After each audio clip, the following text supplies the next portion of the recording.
नमस्कार मित्रांनो. इंग्लिश अगदी सहजतेने शिकायचं आहे आणि तेही व्याकरणाशिवाय. व्याकरण काहीसं किचकट वाटत असतं, हो की नाही? परंतु जर आपण इंग्लिश शिकत असताना वेगळं केलं, तर इंग्लिश शिकण्यासाठी एक वेगळा पर्याय शोधावा लागेल. आणि तो पर्याय कोणता? तर त्या भाषेशी संबंधित ज्या छोट्या-छोट्या गोष्टी आहेत, त्या अगोदर आपल्याला लक्षात घ्याव्या लागतील. आता त्या छोट्या-छोट्या गोष्टी कोणत्या? तर त्याच गोष्टी मी तुम्हाला इथे फळ्यावर देणार आहे. आपण कालच्या एक व्हिडिओमध्ये अतिशय छोटीशी एक गोष्ट लिहून दिली होती आणि ती तुम्ही नक्कीच बघितली असेल आणि पाठही केली असेल असं मी समजतो. त्याच्याशी संबंधित आज आपण पुढे एक पायरी चढणार आहोत. काय आहे ती पायरी? बघूया फळ्यावर. इंग्रजी व्याकरणाशिवाय आणि इंग्रजी व्याकरणाच्या नियमाशिवाय जर तुम्हाला इंग्लिश शिकायची असेल, तर मग इंग्लिशशी संबंधित ज्या छोट्या-छोट्या गोष्टी आहेत, त्या तुम्हाला लक्षात ठेवाव्याच लागतील. कारण इंग्लिश ही काही आपली मातृभाषा नाही, नक्कीच नाही. अर्थातच जर आपण व्याकरणाशिवाय इंग्लिश शिकत असू, तर कोणत्या छोट्या-छोट्या गोष्टी आपल्याला लक्षात ठेवाव्या लागतील, तर त्या मी फळ्यावर दिलेल्या आहेत. मागच्या व्हिडिओमध्ये आपण अतिशय एक छोटासा भाग म्हणजे केवळ एवढाच भाग दिला होता, जो मी तुम्हाला पाठ करायला सांगितलेला होता. आता त्याच्याशी संबंधित एक पायरी आपण पुढे सरकलो आहोत आणि हे जे आपण 8 शब्द पाठ केले होते आणि त्यांचा अर्थ लक्षात घेतला होता, त्याच्याशी संबंधितच आता पुढील काही शब्द आपण इथे फळ्यावर घेतलेले आहेत. ते तुम्हाला पाठ करायचे आहे. म्हणजेच काय, हे सर्व मी तुम्हाला का देत आहे, हे अतिशय बेसिक आहे. हे तुम्हाला माहीत असलंच पाहिजे. त्याशिवाय इंग्लिश आपल्याला समजणार नाही किंवा बोलताही येणार नाही. तर काय आहे? आय म्हणजे मी. आयशी संबंधित असलेले कोणते शब्द येत आहेत? मी आणि माय. मीचा अर्थ मला, मायचा अर्थ माझा, माझी, माझे.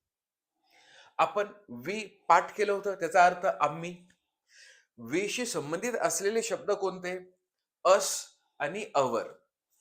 अस म्हणजे आम्हाला, अवर म्हणजे आमचा, आमची, आमचे. तिसरा शब्द यू. यू म्हणजे तू आणि यूशी संबंधित असलेले शब्द कोणते? यू आणि युवर.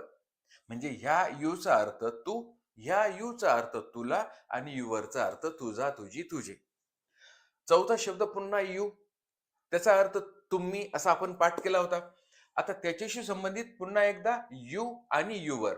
यू म्हणजे तुम्हाला, युवर म्हणजे तुमचा, तुमची, तुमचे.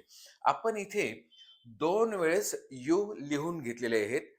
तुम्ही गोंधळायचं काही एक कारण नाहीये. तुमच्या लक्षात आलं असेल, की यू कोणी एकटा असेल तर त्याच्यासाठी आपण वापरणार आणि जर अनेक कोणी असतील तर त्यांच्यासाठी आपण यू वापरणार. ह्या बारीक-बारीक गोष्टी आपण नंतर हळू पुढे स्पष्ट करणारच आहोत. पुढचा शब्द कोणता? ही. ही म्हणजे तो आणि त्याच्याशी संबंधित असलेले शब्द कोणते? हिम आणि हिज. मी असे शब्द वापरतोय. का? तर आपल्याला व्याकरणात जायचं नाही आहे. मग जर आपल्याला व्याकरणात जायचं नाहीये, तर याचे सगळे सोयरे कोण आहेत? हे आपल्याला माहीत असणं गरजेचं आहे. तर म्हणूनच हीशी संबंधित असलेला हिम ज्याचा अर्थ त्याला, हिज त्याचा अर्थ काय? त्याचा, त्याची, त्याचे. पुढचा शब्द शी त्याचा अर्थ आपल्याला माहिती आहे, ती. शी ह्या शब्दाशी संबंधित कोणते शब्द आहे? हर आणि हर. हरचा अर्थ इथं तिला आणि हरचा अर्थ इथं तिचा, तिची, तिचे. आता ह्या दोघांमधला फरक आपण कसा समजायचा हे मी येणाऱ्या पुढच्या व्हिडिओजमध्ये सांगणार आहे. आजच सगळं जर सांगितलं तर मग तुमचा गोंधळ उडेल. इट पुढचा शब्द आहे. इटचा अर्थ ते. त्याच्या त्याच्याशी संबंधित असलेले शब्द कोणते? इट, त्याला आणि इट्स त्याचा, त्याची, त्याचे. पुढचा शब्द आणि शेवटचा शब्द जो आपण मागच्या व्हिडिओमध्ये पाठ केला होता, दे म्हणजे ते. देशी संबंधित असलेले 2 शब्द कोणते? देम आणि देअर. देमचा अर्थ त्यांना, देअरचा अर्थ त्यांचा, त्यांची, त्यांची. आता हे जे आपण शब्द घेतलेले आहेत, हे शब्द आपल्याला पाठ करायचे आहेत. पाठ करत असताना काही विद्यार्थ्यांना हा जो तक्ता दिलेला आहे, हा तक्ता पाठ करायला थोडा अवघड जातो. मग आपण याला पाठ कसं करायचं? तुम्ही एकतर वेगवेगळ्या मेथडचा वापर करू शकता. पहिली मेथड म्हणजे काय? की केवळ तुम्ही इंग्लिश शब्द पाठ करायचे. जसं एक फ्लो ठेवायचा. आपण कोणतंही एखादं छानसं गाणं किंवा गीत म्हणत असतो, त्याला एक फ्लो असतो. त्या फ्लोनुसार तुम्ही तुमच्या सोयीनुसार एक तुम्ही काय करू शकतात, जसं आय, मी, माय असा फ्लो तयार करा. म्हणजे सहजतेने तुम्हाला लक्षात ठेवण्यास मदत होईल. I, me, my, we, us, our, you you your, you you your, he him his, she her her, it it its आणि दे देम देअर. असा अगोदर तुम्ही पाठ करू शकतात. किंवा तुम्ही सलग इंग्लिश आणि मराठी दोघंही पद्धतीने पाठ करू शकतात. आय म्हणजे मी, मी म्हणजे मला, माय म्हणजे माझा, माझी, माझी असा फ्लो तुम्ही प्रत्येकासाठी वापरू शकता. आता काही लहान विद्यार्थी असेही असू शकतील की त्यांना एकाच वेळेस एकाच दिवशी हे 8 शब्द आणि त्याच्याशी संबंधित असलेले त्यांचे सगळे सोयरे लक्षात राहणार नाही. तर मग तुम्ही काय करू शकतात? 4-4चा गट करू शकतात. म्हणजेच काय? I, me, my, we, us, our, you, you, your, you, you, your असे 4 पहिल्यांदा पाठ करून घ्यायचं. आणि हे 4 पाठ झाले, तुम्हाला असं वाटलं की हो, हे व्यवस्थित झालेले आहेत, तर पुढचे 4 करू शकतात. कोणी विद्यार्थी 2-2च्या गटामध्ये सुद्धा करू शकतात. तर सर्वात प्रथम सांगायचं तात्पर्य एकच, की आपल्याला हे जे सर्वात प्रथम हे 8 शब्द पाठ करायचे आहेत. ह्या 8 शब्दांशी संबंधित असलेले त्यांचे सगळे सोयरे. मी असं का म्हणतोय, की आपल्याला ते त्यांचे नातलग आहेत, ते लक्षात ठेवायचे.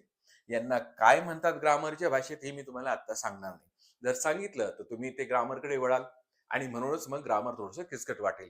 म्हणून आपल्याला एवढंच लक्षात ठेवायचंय, की हे 8 शब्द पाठ करायचे आणि हे 8 शब्दांशी संबंधित असलेले शब्द आपल्याला लक्षात ठेवायचे. तर तुम्ही ते तुमच्या पद्धतीने, तुमच्या सोयीने मी तुम्हाला 2 मेथड सांगून दिलेत, की कशाप्रकारे तुम्ही पाठ करू शकतात. तसं करू शकतात किंवा एक तुम्ही पाठ करून घेऊ शकतात. तर आजच्या ह्या व्हिडिओमध्ये आपण केवळ एवढंच शिकणार आहोत. म्हणजेच काय, की हे शब्द जर पाठ झाले तर तुम्ही एक पायरी पुढे आणखीन सरकलात असं म्हणता येऊ शकतं.